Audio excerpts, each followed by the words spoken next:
Tapi di sana orang sangat patuh. Jadi kalau ada jadwal pemilu baru kampanye. Di sini gue lihat ada yang suka kampanye lebih dulu dari jadwal. Padahal dia bilang Di sana umumnya orang-orang karena kan akarnya Islam.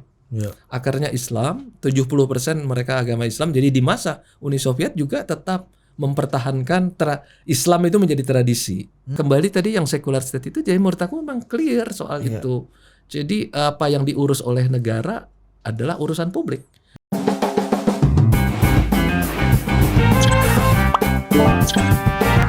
Di sana juga beberapa kali gue di acara televisi dan kemudian karena agak ruwet pakai bahasa Rusia kan, ada bahasa Rusia terus pakai bahasa Inggris jadi tiga ini, jadi hanya dengerin dulu ada beberapa kata-kata Rusia gue paham, terus kemudian diterjemahkan dalam bahasa Inggris baru gue jawab. Lucu aja tapi jadi rapi banget. Kalau anda diundang di talk show di Kazakhstan. Oh gitu. Rapi. Tapi acaranya pertanyaannya sangat rapi. Tapi kalau gue udah lihat pas kemarin lu ngundang, gue lihat wah ini nggak kayak Kazakhstan nih. Ini kelihatannya kita harus siap-siap nih. Nggak ada, menarik ini. Di sana rapi banget pertanyaan-pertanyaan. Jadi nggak di sini nggak di sana ini dekat dengan mikrofon ya Pak yang mulia duta besar ini ya. Agak susah dipisahkan kayaknya. Kita sudah kedatangan siapa nih? Seseorang yang dulu Twitternya menjadi pusat pengaduan listrik mati tahun zaman gua kuliah dulu. Dan sekarang beliau bertugas di sebuah negara di mana negara itu ikon terkenalnya bernama Borat. Borat ikon imajiner. Iya, tapi itu film sebenarnya kan sangat tidak disukai di sana. Oh gitu. Itu kan sebenarnya film mengkritik yang mulianya. Nur Sultan. Iya. Nur Sultan tuh lihat baik ya kan. Iya, itu karena yang bersangkutan itu kan berkuasa hampir 28 tahun. Jadi mirip dengan di masa itu. Jadi oke, ini sedikit diplomatis ya. Ini kayak bukan Fajrul yang gue kenal. Yang mulia duta besar Indonesia untuk Kazakhstan, Fajrul Rahman. Thank you yang mulia. Thank you banget. Gimana Bang? Gua kemarin kritik lu kan. Apa lagi? Oh iya. Makanya lu undang kan di sini. Iya, gara-gara sinis banget sih. Enggak lu, itu. Sinis banget lu. Sama Ibu Megawati. Gara-garanya kita coba mensimulasikan kira-kira di HUT PDI Perjuangan besok Bu Mega ngomong apa ya. Ini kan copres. Jadi udah tahu duluan deh. Enggak, ini imajinasi. Imajinasi. Ternyata imajinasinya kebetulan agak mirip. Jadi ini kayak clairvoyant juga. Langsung luar biasa tampil sinis banget sih. Gua tulis di Instagram kan. Sinis banget tuh kan. Suara gua kan kenceng di media sosial kan gua juara dua dari 132 dubes kan. Apa itu juara 2? Juara 2 untuk digital diplomasi. Udah tepat presiden. Dulu listrik mati aja nyala. Sekarang WNI yang mengadu ke sana. Dulu beneran loh. Semua orang di Twitter listrik mati di Kalimantan, di mana itu lapor Bang Fajrul dulu. Langsung nyala. Sekarang semua WNI bermasalah seluruh dunia lapor kepada dunia. Lapor melalui Twitter gua. Kenapa? Kan gue punya Twitter 1 juta lebih followernya, Instagram 200 ribuan, terus kemudian gue punya YouTube, gue punya Facebook kan ada yang pribadi, ada yang ini, terus kemudian ada page-nya, terus kemudian gue punya TikTok juga. Kalau dijumlahkan followernya itu 2 jutaan. Itu udah bisa menang pemilu di Kazakhstan loh. Di Kazakhstan udah menang telak. Ya betul, karena peserta pemilu kalau di Kazakhstan itu cuma 11 juta. Penduduknya 19 juta. Jadi kalau kemarin pas gue lihat pas referendum Undang-Undang Dasar, terus kemudian pemilihan presiden 20 November itu 11 juta yang ikut. Berarti lumayan ya. Lumayan. Tapi di sana orang sangat patuh. Jadi kalau ada jadwal pemilu baru kampanye. Di sini gue lihat ada yang suka kampanye lebih dulu dari jadwal. Bos, padahal dia bilang gue diplomatis loh. Gue hati-hati nih bos. Kawan sendiri muka. Enggak, tapi kan bukan semuanya kan itu teguran buat semua. Di sana nih kan di sana. juga, ya. Itu negara baru merdeka 30 tahun, tapi tertib. Di sini tuh udah 78 tahun. Dulu tertib lah. Dulu Soviet itu bang. Ya tertib lah. Ya. Pilihannya tertib atau mati lah. Udah kebiasaan kan. Baris-baris kan. Kita juga di sini di sekitar Kementerian Pertahanan pasti tertib juga. Tertib ya. Ya, berani. Iya, bayangkan sampai kecepatan cahaya aja di sini kan cuma 5 km per jam. Itulah. Katanya normatif. Katanya diplomatis. Bah, tapi suasana Soviet dan komunisnya masih kerasa nggak sih puluhan tahun dan Gimana ya? Jadi ini kan negara merdeka baru tahun 91. Ketika Bang boleh agak deket nih. Oh oke. Nggak apa-apa, Tahun 91 merdeka kan Uni Soviet pecah jadi 15 negara. Yang terakhir merdeka itu adalah Kazakhstan tanggal 16 Desember 1991. Sebelumnya pecah-pecah yang lain itu ada 15. Yang terbesar pecahan itu tentu Federasi Rusia. Ya. Terus yang kedua terbesar adalah Kazakhstan. Oh Kazakhstan ini kedua. Kazakhstan terbesar kedua dan Sama teritorinya itu nomor 9 di dunia, lebih luas dari tanah Indonesia. Dengan penduduk 19 juta, lebih banyak biri-biri, kuda dan sapi. Ya. Dibanding orang. Dan salju banyak. Dan juga. salju. Ya. Saljunya ketika gua kesini minus 35, tapi kalau ada angin namanya feels like minus 50. Mantap kan? Lu bisa bayangkan freezer aja minus 18. Dan yang namanya daging di minus 18 itu udah kayak batu. Iya. Nah, gua hidup di minus 35 feels like minus 50. Apa Yakut saya ada kota yang Yakut 70 derajat. Berarti Itu di yang Rusia. Di Rusia ya Itu itu di ya? Rusia, Yakut di Rusia. Bukan Ini Rusia memang dekat Yakut Rusia. Siap. Bukan, beda. Nah itu jadi ini baru merdeka 30 tahun habis dari Soviet dan kemudian mereka menjadi menurut konstitusinya mereka menegaskan di kalimat pertamanya itu di klausa pertama adalah negara demokratis, kedua negara sekuler, secular state. Jadi memisahkan agama dari kehidupan kenegaraan. Kemudian yang ketiga mereka adalah social state. Jadi jadi yang tegas itu ada 3 itu, democratic state, secular state, dan social berarti state. democratic state ada pemilu dan sirkulasi kepemimpinan. Ada sirkulasi kepemimpinan, ada presiden, ada perdana menteri. Ada presiden, ada perdana menteri. Tetapi pada waktu mereka merdeka belum ada pembatasan masa jabatan presiden. Jadi Nursultan Nazarbayev itu sebelumnya ada sekjen partai sekretaris pertama kalau istilah di sana kan ya. Sekretaris pertama Partai Komunis, Partai Sosialis State dari Kazakhstan dan kemudian dia menjadi presiden pertama selama 28 tahun. Yang kemudian diganti oleh orang terdekatnya dia yaitu namanya Kasim Jomart Tokayev yang tahun 2019 baru 2 tahun terus dia mengadakan referendum terhadap konstitusi sehingga pemilihan presiden itu 1 term 7 tahun. Kalau Indonesia kan 2 periode, setiap periode 1 tahun. Mereka baru dengan referendum konstitusi 1 periode 7 tahun.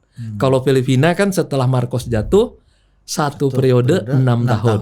Ya. Nah seperti itu. Jadi ini negara menarik. Jadi kalau dia ingin mengubah konstitusi, dia melakukan referendum.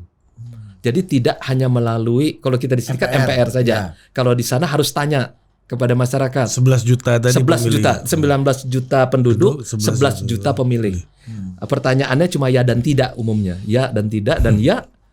Oke, berhasil dan kemudian ditetapkan. Jadi menurut aku Tetap aja diserahkan ke anggota parlemen isinya ini kan. Karena cuma dia dan tidak doang. iya dan tidak, ya memang. Tapi kan untuk itu perlu mereka juga melakukan sosialisasi. Taatlah di sana. Di sana itu taat aturan, disiplin. Nah kayak begitu kan. Ini diplomatis ini. Tapi benar loh, negara salju kayak gitu kalau nggak taat mati loh negara gitu. Iya 35 gitu. Iya, tapi itu di daerah utara. Tapi kalau lu ke arah selatan, kan dia ada 14 provinsi kan. Dengan tanah nomor 9 terluas di dunia, lebih luas dari tanahnya Indonesia. Indonesia tentu lebih luas kalau ditambah dengan laut, dengan laut. Tapi kalau tanahnya aja dia lebih besar. Kontinennya. Dibagi dengan 19 juta penduduk. Dengan diisi di dalam tanahnya itu adalah minyak, kan dia eksportir minyak 10 besar dunia. Dulu dia OPEC sekarang. Dulu Indonesia pernah kan tapi keluar. Karena kita sekarang net importer kan. Dan terus kemudian dalamnya ada gas, dan terus kemudian uranium dia eksportir terbesar di dunia 50%. Tapi belum dipakai, tapi hanya sekarang dia lagi mengakukan membangun pembangkit listrik tenaga nuklir dibantu oleh Korea Selatan. Sebagian besar batu bara dia bikin sendiri dan kemudian digunakan untuk keperluan listrik. Minyak, gas dijual, gandum dijual. Jadi ketika dibagi dengan 19 juta 3 kali lipat dari kita GDP per kapitanya. Karena penduduknya sedikit. 10.000 ya setahun ya. Nggak lebih. Ya sekitar itu lebih. 10.000. Jadi sekitar nomor 3. Hampir 3 kali lipat dari GDP per kapita kita. Karena itu mereka senang jalan-jalan kan. Setiap tahun itu dari 19 juta itu 10,5 juta, 10,4 juta itu kerjanya jadi turis. Ya karena uangnya banyak kan. Di samping liburan musim panas 3 bulan. Wow. 3 bulan musim karena panas. nikmat banget selebihnya 35 derajat bos. Itu ceritanya Borat cari Pamela Anderson itu itu ya. Aku tidak ikuti ya. Maksudnya ceritanya Aku tidak. Pertama, Bang, ini disclaimer dulu, aku tidak pernah nonton film itu. Karena kedua film itu sangat dibenci di sana. Enggak, aku tidak ingin menyatakan apa-apa soal itu. Aku yang menyatakan. My name is Borat. Tapi yang aku nonton, yang terbaru ada film yang dibuat oleh generasi baru perfilman mereka usianya sekitar 25 tahun saudaranya. Judulnya Caste. Dia membongkar tentang masa paling kelam di Kazakhstan, yaitu di masa Stalin. Itu ketika ada Stalin kan memerintahkan ke seluruh Uni Soviet untuk melakukan nasionalisasi terhadap tanah-tanah petani segala macam gitu, dan di situ masa yang paling kelam karena banyak sekali orang-orang kemudian meninggal kan karena musim dingin yang sangat ini dan kelaparan dan segala macam. Ya, yang dibenci di dalam politik mereka adalah Stalinisme. Di sana juga ada satu penjara bagian dari Gulag. Gulag itu kan administrasi penjara penjara paksa namanya apa ya istilahnya ya gitu ya. Jadi di Gulag itu administrasi penjara di bawah Uni Soviet, di antaranya yang paling dikenal cuma Siberia kan. Padahal sebenarnya di Kazakhstan ada di daerah Karaganda. Nah, yang paling terkenal yang kita tahu tentang Gulag kan Gulag Archipelago, karyanya Solzhenitsyn. Sebenarnya banyak lagi para penyair, para sastrawan, para pemain opera dan segala macam yang ada di sana. Ada di Karaganda itu ada satu camp concentration, namanya Camp Concentration Administration, pokoknya gitulah. Ada sekitar 125.000 orang waktu ditahan di sana. Di masa Stalin itu diduga dengan jumlah kasar ada 25.000 orang yang mati ditembak di dalam camp konsentrasi itu. 20.000 orang. 25.000-an orang. Dari 125.000 orang yang ditahan. Kayak Holocaust juga ya berarti ya pada bahasanya. Holocaust kan lebih besar lagi. Iya, itu Holocaust kan 6 juta kan? Iya, tapi di camp gitu Kan, kan. ya. Itu di zaman Stalin. 3 makanya tahun trauma. 1930-an. Jadi di sana semua yang berbau Stalin itu dijadikan dasar untuk menyatakan kita tidak lagi mau politik dengan model seperti ini. Nah, seperti itu. Nah, waktu itu di bawah Uni Soviet, apakah sebenarnya otoritas Kazakhstan sendiri itu punya relatively otonomi politik untuk Otonomi menentukan politik kan mereka republik kan, Republik Soviet. Soviet Republic kan. Jadi ada yang pemimpinnya itu disebutnya kan First Secretary, sekretaris pertama, atau sebutlah sekjen seperti itu ya. Kalau istilah sekarang mungkin presiden di negara bagian. Kalau di Amerika gubernur negara bagian. Kalau kan seperti itu. Nah, Nur Sultan adalah yang paling terkenal di sana, sekretaris pertama itu adalah Din Muhammad Konaib. Din Muhammad, jadi di sana umumnya orang-orang karena kan akarnya Islam. Akarnya Islam, 70% mereka agama Islam. Jadi di masa Uni Soviet juga tetap mempertahankan Islam itu menjadi tradisi. Karena itu nama seperti Din Muhammad itu Muhammad kayak seperti aku, Muhammad Fajrul Rahman. Kalau itu kan Din Muhammad artinya agama Muhammad. Kalau di sana Din Muhammad dipanggilnya Dimas. Jadi boleh memanggil aku Dimas. Karena aku sekarang nama aku adalah Din Muhammad Fajrul Rahman Ninov. Beneran Pak? Jadi Dimas Fajrul. Dimas J Romo. Jangan Ibu dong. Oh iya J Romo. Ketahuan narasi lu. Bahaya ya. Nanti gue terpaksa tulis lagi. Sinis banget lu Bud. Jadi judulnya ini nanti thumbnailnya sinis banget lu Bud. Boleh. Waduh, bos sampai intervensi sampai Oh tapi jadi nilai-nilai keislaman itu bahkan di masa dan di suasana under Soviet era komunis itu tetap bisa berekspresi gitu ya. Agama tentu menjadi urusan pribadi. Di sana jadi misalnya kayak di Astana itu tidak ada masjid. Ada masjid kecil tapi kebanyakan sebagai bagian dari kehidupan pribadi. Sekarang. Tapi sekarang udah agama Islam menjadi identitas. Nah, gini Pak Dubes kan poin kedua kan pilar pertama demokrasi. Pilar kedua sekularisme. Nah, banyak orang yang nggak paham gitu dan over ketakutan kalau kita bicara sekularisme itu artinya anti agama. Nggak percaya Tuhan. Itu kan yang di Indonesia kan kemudian sampai di ada sana aku secara bilang, pribadi baru juga memahami apa yang disebut dengan secular state itu. Gimana, jadi aku tadinya kan juga masih terpesona dengan pernyataan narasi-narasi di Indonesia bahwa itu pasti dipisahkan pasti begini begitu. Enggak. Sekarang jadi kehidupan state itu diolah dengan konstitusi kan seperti itu, sementara agama dijalankan sebagai pribadi. Tetapi agama betul-betul dilindungi. Di sana kan agama Islam 70% dengan mazhabnya di sana Hanafi. Kalau kita kan Syafi'i ya. Nah, sehingga mereka misalnya mengakui orang-orang seperti wali-wali mereka, Al-Farabi. Universitas besar di sana namanya Al-Farabi. University. Al-Farabi kan pemikir Islam. Kalau di sini tempat sekolah les gitar itu Farabi. Oh, aku tahu. Al-Farabi State University. Kemudian mereka punya Ibn Sina. Oh, Ibn Sina juga tuh di Kazakhstan. Di daerah situ, Tajikistan, Kazakhstan. Dulu kan itu Bukhara State. Dan kemudian Jalaluddin Rumi kan juga di sana. Bukan Turki ya? Turki itu dia gini, dia tinggal di sana keluarganya sampai usia 6 tahun di daerah Tajikistan, di Balkhi namanya, makanya sering disebutnya Maulana Jalaluddin Balkhi. Kalau Rumi kan karena daerah Roma. Di daerah di Turki sana. Jadi ketika sampai usia 6 tahun tentara Mongol datang ke Tajikistan dan kemudian mereka melarikan diri. Hampir bersamaan abad 13 itu ketika tentara Mongol itu menyerbu ke Kartanegara. 1293 kan? Kartanegara. Bukan karena ini, 2 kali pemilu terakhir ini Kartanegara agak terkenal soal serbu menyerbu. 1293 kan Raja Kartanegara di daerah Kediri. Bukan Raja Kartanegara. Jalan Kartanegara ini disclaimer kedua. Tidak menonton film dan tadi tidak mendengarkan apa-apa soal itu.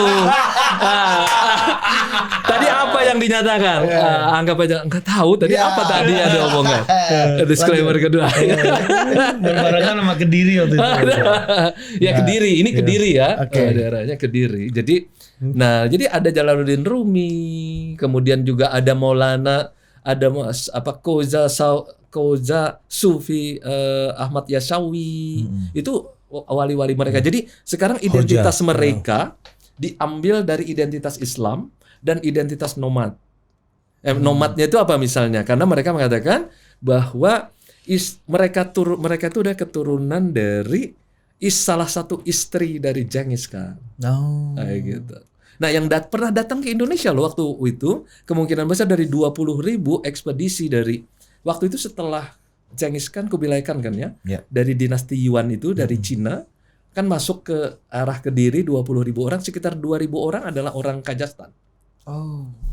Jadi ikut waktu itu, tapi kan Kartanegara waktu itu kan memotong hidungnya Mengki itu utusan, lalu kemudian Kubilai Khan mau balas dendam, ketika datang 20.000 tentaranya itu lewat Tuban, ternyata pas ke Kediri Kartanegaranya sudah mati kan, ada pemberontakan. Lalu kemudian Raden Wijaya sebagai menantu menggunakan tenaganya si 20.000 tentara Mongol ini untuk menyerbu kembali di Kediri, untuk membalas dendam terhadap Raja Kartanegara itu. Dari sanalah awal mula, lalu kemudian berdiri kerajaan. Oh, jadi ada tentara-tentara Kazakhstan juga yang dipergunakan untuk mengalahkan, bawa bayonet gitu kan dulu lah. Mereka bawa tombak. Dan rata-rata kalau mereka dulu rata-rata 2,3 sampai 2,5 meter tingginya. Masih ada sampai sekarang. Orang-orang itu. Kemarin aja aku pas ada festival film Eurasian International Film Festival, orang-orang asli itu mereka tampilkan. Di aku itu sebahu kurang dari ininya mereka. Menurut aku antara 2,3 sampai 2,5 meter dengan badan yang besar itu. Nah itu ya itu menarik. Jadi mereka sekarang identitasnya adalah identitas Islam. Identitas Islam dan identitas nomad. Kan apa itu lagi? Ya. Udah selesai kan ini? Enggak kita belum ya. Kita udah kali 2 disclaimer. Kalau tambah 1 lagi udah selesai. Salah terus kita. Judul pun diatur. Soal kembali ke apa lagi itu ya? Sekularisme. Kazakhstan itu negara Asia apa Eropa sih sebenarnya? 15% daerahnya di Eropa, 85% di Asia. Karena itu sepak bolanya dia ikut UEFA. Sepak bolanya ikut UEFA kan ya. Dan tahun lalu yang bagus itu mereka menang Wimbledon putrinya, juara Wimbledon Elena Rubikova. Tapi semuanya naturalisasi dari Rusia. Tapi memang di sana kan campuran, ada 130 suku, bangsa dan bangsa. Yang keempat di sana orang Jerman. Kenapa? Karena setelah Perang Dunia Kedua, setelah Berlin Timur dikuasai oleh Tentara Merah Soviet, sebagian besar itu kemudian dideploy lagi, deportasi lah, ditransmigrasikan ke sana. Dan sekarang mereka punya orang Jerman tuh sekitar 150 ribuan. Orang Korea itu sekitar 20 ribuan. Korea ini apa? Korea dari Korea. Semenanjung. K-pop. 50 ribu. 20 ribuan ada banyak orang juga, Korea. Karena mereka waktu Perang Dunia zaman Stalinisme itu ada juga sebagian besar dideportasi. Dan ini udah berbahasa Kazakhstan, udah apa atau masih berbahasa Korea? Bahasa Korea. Tapi cocok tuh Din kalau Korea itu masuk akal Pak Dubes. Enggak. Masih nggak perlu ganti branding, masih K-pop juga. Kazakhstan pop. Di sana betul. Mereka mengikuti itu. Kalau itu K-pop, kalau di sana kan Kazakhstan dia pakai Q kan. Jadi Q-pop.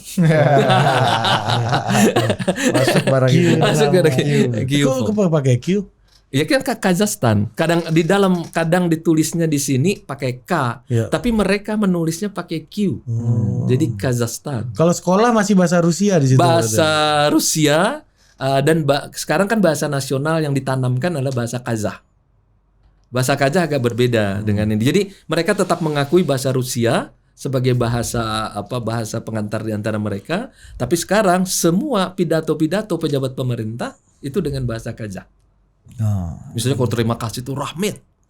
Kemudian kalau terima kasih kotobalsan. Kayak gitu. Udah mulai fasih. Kalau Rusia kan kalau Rusia kan terima kasihnya lain kan. Spasiba. Bisa niru enggak? Spasiba. Spasiba. Spasiba balsoye, terima kasih banyak. Itu aja. Sebenarnya. Tapi sedikit aja. Jangan banyak-banyak. Dia salah pun kita enggak ngerti. Makanya gitu. Berarti cucu. Pakai bahasa Padang. Cuma aku agak tertarik ya, misalnya kayak kebudayaan mereka. Misalnya kayak mereka kan punya yang namanya dombra itu. Kok mirip bunyi ini Padang itu. Seperti gitarnya orang Padang yang hanya 2 senar, 3 senar itu. Rabab. Mirip gitu. Mirip seperti itu. Emang Kazakhstan Jangan-jangan orang Kazakhstan ini latihannya juga pernah di Padang dulu. Pernah aja. Kita nenek moyangnya Iskandar Zulkarnain kok. Nah, itu hampir semua kerajaan di Jawa kan. Pak Dubes agak kesini biar nggak terlalu biar dekat mic ini. Oke, suaranya ya. Ya apalagi secular state. Yang secular state yang kita rasakan tadi adalah menurut aku yang penting banget mereka memisahkan antara kehidupan pribadi dengan kehidupan publik. Kehidupan publik diatur oleh konstitusi dan undang-undang, sementara kehidupan pribadi yang agama dihormati. Karena itu di sana agama Islam 70%, agama Kristen Ortodok, Rusia Ortodok itu sekitar 10%. Kemudian ada yang lain agama-agama lokal dan kemudian yang tidak beragama juga boleh. Jadi nggak ada masalah di sana. Tapi semua kekait dengan agama, misalnya masjid, gereja, segala macam itu negara ikut di dalamnya. Di sana kalau untuk agama Islam, pemimpin tertingginya namanya Grand Mufti. Grand Mufti Kazakhstan. Nah, kayak gitu. Jadi yang ngurusin. Ada menteri agama nggak di sana? Nggak ada. Di sana kalau agama diurus oleh Menteri Informasi dan Pembangunan Sosial. Jadi kalau ngurus haji itu administrasi hajinya di situ. Administrasi ya di sana. Dan kebanyakan orang naik haji juga hanya memakai jasa-jasa travel segala macam. Kan cuma 4 jam ke sana naik haji. Dekat sekali. Bisa jalan darat? Bisa, enggak lah pakai pakai udara. Berarti jalan darat. Udah sering haji Fajrul sini.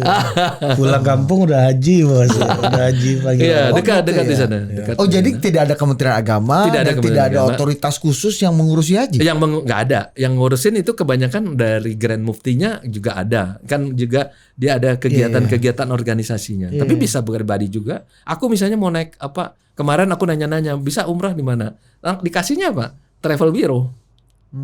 Travel Bureau. Ini travel Bureau biasa aja. Biasa aja. Ya. Kayak dari sini ke Papua lah ya. 4 jam naik pesawat. Naik pesawat ke mana? Ambon. Kalau ke Papua 6 jam. Ke Ambon lah ya. Dekat sekali. Sebenarnya juga dekat kan sekarang ada direct flight dari Kuala Lumpur memang. Itu dari sana ke Almaty itu ibu kota lamanya itu cuma 8 jam. Dari sini ke Kuala Lumpur 1,5 jam lah ya. Kemudian dari sana 8 jam direct flight. Banyak itu penerbangan. Nah, jadi kembali tadi yang secular state itu, jadi menurut aku memang clear soal itu. Jadi apa yang diurus oleh negara adalah urusan publik. Apa yang diurus pribadi bagian dari kegiatan keagamaan. Apakah di sekolah tidak ada pelajaran agama? Di sekolah nggak ada. Nggak ada. Kan orang menganggap kalau jadi negara sekuler nih moral bangsa ini akan rontok, hancur dan ya misalnya kayak begini. Kita kalau semua kota mereka itu tertib, bersih, yang paling mengagumkan itu adalah kebersihan. Sulit sekali juga mencari sampah gitu. Rapi banget dan disiplin. Disiplin menyeberang mirip Singapura. Mirip Singapura. Nah, tapi ini ada juga jokes kawan-kawan nih. Apa itu? Katanya Pak Dubes baru berangkat ke Kazakhstan langsung kudeta di sana. Nah, coba ceritain suasananya dulu, dan apa yang terjadi di situ. Iya, itu aku kan tanggal 25 Desember 25 Desember 2021 ke sana ya. Dan kemudian sekitar awal bulan Januari terjadi memang protes terhadap kenaikan harga gas. Nah, kebetulan waktu itu musim dingin kan sangat berat tadi. Bisa minus 35, bisa sampai minus 50 kan kayak begitu. Dan dalam kondisi seperti itu gas sangat diperlukan, terutama untuk pemanasan, untuk mobil. Karena kan kalau dia tidak pilihannya tuh gas atau semacam kalau kita di sini premium ya. Kalau pakai solar udah minus 30 itu banyak kendaraan yang pasti berhenti. Karena kalau solar tidak, ya itu mungkin harus ada penjelasannya. Umumnya solar tidak bagus jalannya di dalam dingin yang terlalu itu ya. Sehingga orang sangat tergantung kepada gas dan premium gitu ya. Memang aku tidak waktu itu ada kenaikan itu, terus kemudian ada protes meluas memang di ibu kota lama, di kota Almaty. Nah, tapi itu tercampur-campur. Kalau pemerintah Kazakhstan, aku mengutip saja supaya resmi dari mereka bahwa memang ada unsur-unsur yang mereka bilang infiltran dari beberapa negara-negara, karena kan di sana ada berbatasan agak tidak terlalu jauh, ada Afghanistan bla bla bla seperti itu. Kemudian ada ekstremisme dan kemudian ada juga internal struggle memang. Nah, campuran itu semua lalu menghasilkan beberapa hari terjadi semacam kerusuhan sosial. Memang cukup besar yang ini mengutip lagi dari sumbernya pemerintah, itu sekitar 200 kemungkinan orang yang menjadi korban dan sekitar 10.000 orang yang ditangkap. Tapi kemudian sekarang sudah sudah dilepas, mungkin tinggal berapa ratus orang yang masih ini. Jadi memang ada itu. Nah, di titik itu lalu kemudian mereka melakukan banyak perubahan politik. Ya salah satunya tadi, lalu mereka membuat amandemen itu. Yaitu kemudian presiden hanya boleh 1 periode 7 tahun. Itu perubahannya yang bagus menurut aku. Kemudian juga di bidang ekonomi mereka menyebutnya New Kazakhstan. Itu menarik. Jadi sekarang kegiatan-kegiatan ekonomi diperluas, bukan hanya di tangan yang, kalau di sini apa istilah yang sering di dalam grup diperbincangkan di sini, oligarki. Itu disclaimer lagi, hanya di sini pembicaraan. Enggak kok, kita yang ngomong oligarki ya. Sebagai ahli-ahli politik ya. Tadi kita ngasih tahu ke Pak Yang Mulia Duta Besar, ini namanya oligarki. Oh iya. Saya setuju kan. Yang Mulia tadi, iya kan Yang Mulia tadi di luar nyanyi apa ya padanan katanya. Karena dari tadi cari-cari buku di sini. Ini ada buku yang ada George Mitchell-nya nggak? Karena di sini biasanya kan di sana disebutkan ada yang namanya hukum besi oligarki kan. Nah, jadi kita ngambilnya dari George Mitchell saja. Bukan dari kita. Bukan dari kita. Disclaimer. George Mitchell dia bilang. Lanjutkan. Ya itu. Jadi ada perubahan cukup besar menurut aku dalam struktur politik, dalam struktur ekonominya, dan juga dalam struktur budayanya juga. Jaminan terhadap kehidupan masyarakatnya bagus karena social state. Jadi tidak, misalnya kayak ini aja, untuk kesehatan mereka berbayar sih 90.000 rupiah lah, semacam BPJS kesehatan. Tapi buat generasi lama yang pernah hidup di masa lalu, menurut mereka itu terlalu mahal. Ya kayak gitu. Kemudian sekolah gratis sampai universitas. Ya, sampai orang-orang punya uang besar banyak. Di Al-Farabi itu kalau QS-nya 176, lumayan kan? Lumayan. UI berapa ya? Seratusan juga. Tempat kuliah lu gimana? Waktu saya kuliah masuk 100 besar waktu kuliah. Sekarang udah turun. Jadi ketika lu keluar, turun. Karena kelihatannya lu jabatan. Kelihatannya gara-gara lu keluar. Anda keluar pas zaman Pak Gumilar ya? Iya. Kelihatannya setelah dia keluar lalu kemudian terjadi penurunan ya. Rektornya di demo yang teman-teman lo. Iya. Karena Anda ikut mana semacam. Loh, aku cuma waktu itu kan cuma duduk di warung-warung UI itu kan. Memantau keadaan. Pokoknya bisnis modelnya Pak Dubes ini dulu itu, Dit. Dimanapun ada keriuhan ada beliau. Adik-adik udah gerak belum? Enggak, belum ada perintah Bang Fajrul. Berat. Itu dulu. Kalau sekarang juara 2 digital diplomasi. Sedunia loh. Ya menjelaskan Nur Sultan ini bos gitu kan. Iya makanya. Siapa nama Rusianya tadi? Apa itu? Nama Rusia Bang Fajrul tadi apa? Dimas. Din Muhammad Fajrul Rahman. Enggak lah. Itu apa? Jadi dalam pengertian ini menurut aku ada menarik kalau melakukan riset. Jadi aku sih sebenarnya bagus banget ya kalau melakukan riset ini. Terutama bagaimana melihat, aku kan nulis 2 kali di Kompas tentang struktur politiknya. Aku memperlihatkan bahwa ini menarik bagaimana perjalanan demokratisasi. Kalau di sini kan kita proses konsolidasi dan transisi demokrasi pasca Orde Baru kan. Nah, kalau di sana proses transisi dan konsolidasi pasca Uni Soviet.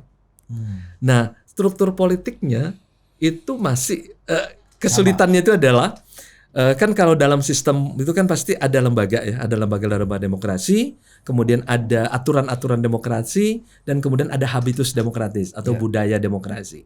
Nah, dia juga berhadapan dengan situasi seperti ini, berupaya mati-matian menciptakan lembaga-lembaga demokratis, kemudian regulasi demokratis. Nah, cuma problem utama itu sebenarnya mirip kita sekarang, yaitu bagaimana membuat habitus demokratis. Jadi contohnya beginilah, gimana caranya membuat orang berada dalam ruang demokrasi tapi sama taatnya kalau dia berada di jalan. Ngelihat lampu merah dia berhenti, ngelihat lampu kuning dia berhati-hati, ngelihat lampu hijau dia berhenti. Itu tanpa ada lagi perintah dari luar, terjadi introyeksi demokrasi di dalam dirinya. Problem utama di sini kan sebenarnya masih begitu. lembaga demokrasi kita ciptakan sampai kayak Mahkamah Konstitusi, tapi orang tetap tidak percaya. Bagusan gue bakar-bakar aja tuh Tamrin supaya undang-undang berubah kan misalnya. Padahal kenapa kita itu gue nggak tahu itu siapa itu. Ini disclaimer lagi. Siapa yang melakukan itu? Dulu. Nah di zaman gue 80-an kan, karena tidak ada Mahkamah Konstitusi, ketika kita menentang yang namanya undang-undang politik dulu, yang kita lakukan kan turun ke jalan, datang ke DPR, pecah kepala. Nggak tahu, nggak ada yang berubah kan? Nah ini gue masih ada 8 jahitan kan? Nah, urusan-urusan kayak begitu. Nah untung setelah demokrasi, setelah kita menang reformasi, kita bentuklah Mahkamah Konstitusi supaya undang-undang tidak perlu diselesaikan di jalanan lagi, cukup di Mahkamah Konstitusi. Tapi pertanyaan berikutnya memang soal apakah ini berjalan dan tidak itu bab lain kan, seperti itu. Nah, kemudian regulasi demokrasinya kan juga dari konstitusi. Dan terjadi perubahan juga kan, seperti terjadi di sana. Habitusnya gimana? Nah, habitusnya ini menurut gue ya ini yang masih kadang-kadang ada misalnya upaya untuk melakukan kritik gitu lah ya. Tampaknya masih agak, menurut aku lebih bebas di sini. Secara habitus. Ya. Nah, gimana tuh? Secara di sini sangat ada total politik, di sana tidak ada total politik. Total Nur Sultan. Nah, kita seperti total itu. Politik nanti kita total politik dan ada teman kita Bang, influencer yang awal dia sering kritik-kritik pemerintah. Terus kemudian? Nah, sekarang dia ganti nama akunnya jadi apa jadi? 100% NKRI, 100% Jokowi. Biar aman. Boleh juga. Tapi menurut aku yang memang itu problemnya. Artinya problem di dalam satu sistem itu udah pasti. Kita bisa ciptain lembaganya, kita bisa menciptakan regulasinya, habitusnya itu yang harus berjalan. Nah, ini seringkali terjadi asimetri kan? Asimetri di dalam titik ini. Nah, misalnya seperti terakhir, misalnya kayak kasus di Kazakhstan, mereka tetap sebenarnya kalau misalnya bisa diselesaikan melalui jalur lembaga dan jalur regulasi, tetapi orang tetap melakukannya melalui jalur jalanan misalnya, ya seperti Januari. Di Indonesia kan tetap juga. Nah, ini problemnya bagaimana mengatur ini kan? Bagaimana mengatur? Misalnya kayak gini aja, udah ditetapkan bahwa pendaftaran calon presiden bulan September 2023. Kemudian ada jadwal di mana kampanye. Di sana patuh. Ketika kemarin tanggal 20 November September ya, ada pemilihan presiden, itu jadwalnya dia patuhi. Nah, itu menurut aku habitus yang bagus. Oh, jadi nggak ada yang tiba-tiba pasang billboard kepak apa gitu ya. Siaran. ini disclaimer lagi. Ini berlaku untuk semua pihak. Iya. Maksudnya itu loh yang itu. Kan itu di Kazakhstan. Ini kan ceritanya kan Kazakhstan ya. Ada 6 calon, misalnya kita ada 2 perempuan dan mereka taat aja. Nah, itu menurut aku itu habitus. Nggak ada billboard di sana. Di sana nggak ada billboard. Orang kan di sana cuma apa? Di sana nggak ada pakai billboard. Orang diskusi. Diskusi politik itu adalah bagian dari upaya pendidikan politik. Jadi kalau musim kampanye itu nggak ada. Nggak ada orang di jalanan pakai motor, pakai pohon ditanam atau ditebak, nggak ada. Cerita di kampung saya ada Bang, apa di Kota Padang. Dia banyak pasang billboard di pohon-pohon. Terus pas malam-malam ada teman lewat, dia lihat anak-anak kecil nangis. Dia lihat, kenapa nangis? Saya nggak bisa masuk rumah saya lagi, ada billboard, ternyata itu tuyul nggak bisa masuk ke rumah. Gara-gara orang masuk. Disclaimer lagi. Kan nggak nyebut nama orang. Nah, balik lagi Bang soal itu. Jadi lebih banyak maksud aku mereka pembangunan habitusnya cukup bagus. Pembangunan habitus politiknya cukup bagus. Mereka menghormati semua aturan dan the glory era of Kazakhstan is gitu ya. Was under Soviet era. Kemudian yang kedua, yang mana yang lebih demokratis? 1 periode 7 tahun atau 2 periode 5 tahun? Yang tidak demokratis 3 periode. Setuju. Karena kan upaya kita mempertahankan 2 periode 5 tahun itu sebagai masterpiece demokrasi dan reformasi kita tidak ada jalan lain. Kalau aku tentu waktu itu ya pro dekret ya. Gimana tuh Bang? Nah, coba